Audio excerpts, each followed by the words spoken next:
Shillong is used to protests, but this time the protest did not stay on the streets of Shillong. It has spilled across the state border and now it is threatening to hit tourism, transport and the fragile relationship between Meghalaya and Assam.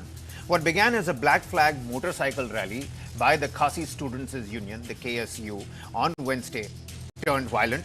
The KSU was protesting over a 5-point charter of demands, including stronger protection for indigenous residents, implementation of the Meghalaya Residents Safety and Security Act, the MRSSA, the inner line permit related safeguards, recruitment reforms and tighter regulation of migrant workers. But the rally quickly escalated. Vehicles were vandalized. Government vehicles set on fire, civilians were allegedly assaulted, statues of Swami Vivekananda and Netaji Subhash Chandra Bose were reportedly damaged as well. And police have registered multiple FIRs, 3 senior KSU leaders, they've been arrested and sent to judicial custody. And now we're trying to decode and look at the fallout. The violence allegedly targeting Assam-registered vehicles and people from Assam triggered anger across the border. Cab operators and transport workers at Jorabat and Khanapara blocked Meghalaya-bound traffic. Passengers were forced to get off the vehicles, change their cabs and taxis. The message from the transport community was blunt. If Assam vehicles are not safe in Meghalaya, Meghalaya vehicles will not be allowed to move freely in Assam. And the biggest unintended casualties, well, they're the tourists. Meghalaya depends heavily on Assam for the road connectivity that brings visitors from Guwahati airport and railway station into Shillong and beyond. Reports today say thousands of tourists have been affected, with many visitors stranded or forced to rethink their travel plans. And the story is getting bigger still. Fresh petrol bomb attacks and arson have been reported at government properties in Meghalaya. Central forces have been deployed whilst authorities have tightened restrictions on further protests. And the Meghalaya High Court has now stepped in as well, directing authorities to intensify efforts to identify and prosecute those responsible for the violence and submit an action taken report. So the question isn't simply were the KSU's demands met or not. The bigger question is, when does a movement for indigenous rights cross the line into intimidation? Can anger over migration and local identity justify targeting vehicle, civilians or public property? And equally importantly, when violence begins to spill across a state border, how quickly can a local agitation become an interstate crisis? And what happens now to the people who have nothing to do with politics, the commuters, the drivers, businesses, tourists that are caught in the middle? Let's quickly decode whatever is happening in Shillong with Manoj Das, journalist joining us from Meghalaya. Many thanks for taking out the time, Mr. Das. Very quickly, you see, there is a very specific geography to this story, but what can you help us understand? What's happening right now? Do you think this is going to spill over in the days to come? And can dialogue between these two states really bring back normalcy? Yeah, you mentioned very correctly the sequence of events. The fact is, the law is actually taking its own course right now. And what you mentioned is correct. It's the tourists and the average commuters who are facing the brunt of this unprecedented situation.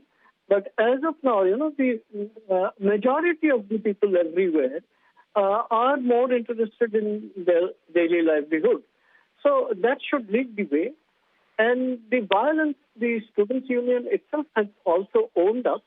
And the fact is that today they had intended having a sit-in demonstration in the main commercial center in Shillong, that's Kindailad Police Bazaar.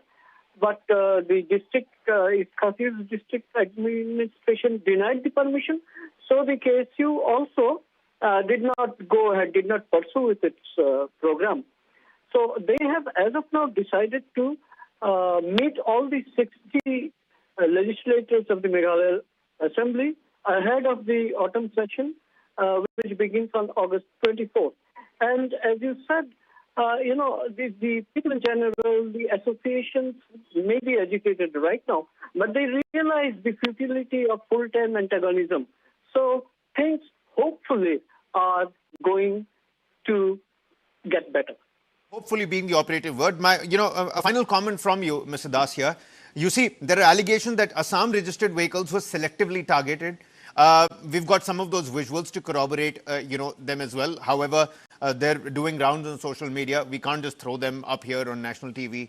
Is this becoming an organized anti-outsider sentiment? And with that rally that was cancelled, do you think anger is now going to spill onto the streets once again? Because the Chief Minister, Conrad Sangma, has time and again said that, people from outside are trying to show Meghalaya in, an ill shadow, that there is a lot of ill intent in Meghalaya. That's not always the case over here, per se. Well, I'm not aware the Chief Minister has made any such observation.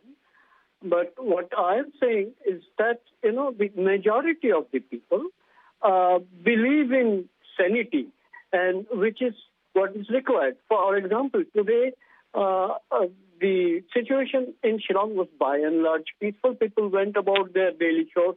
And yes, the distractions that you mentioned, these have been selective attacks on vehicles, seeing the registration numbers, and of course, the desecration of the statues of two of the iconic leaders of the Indian subcontinent. You mentioned them already, Swami Vivekananda and Netaji Subhash Chandra Bose. But I would say that these were perpetrated by people, or by hooligans rather, who have no idea of who these people are.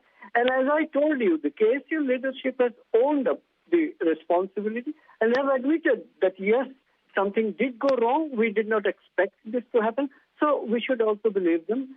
Yes, there are always those mischievous elements. There are always those fringe elements in any rally. We've seen that time and again. You're absolutely right. Let's hope that, dialogue can really return the border situation back to normalcy. Absolutely, and absolutely. Mr. Das, I think if this is to go, actually interdependent. If this is going to, absolutely, I agree with you. If this is going to go on, I'm sure we're going to keep coming back to you to help us understand, and put these stories and these pictures more into perspective. Manoj Das, journalist, joining us live from Meghalaya. Many thanks for taking up the time. A protest can put pressure on the government. It cannot become a violence and a license for the same. The KSU's demands may have a legitimate political context. They waited for 15 days.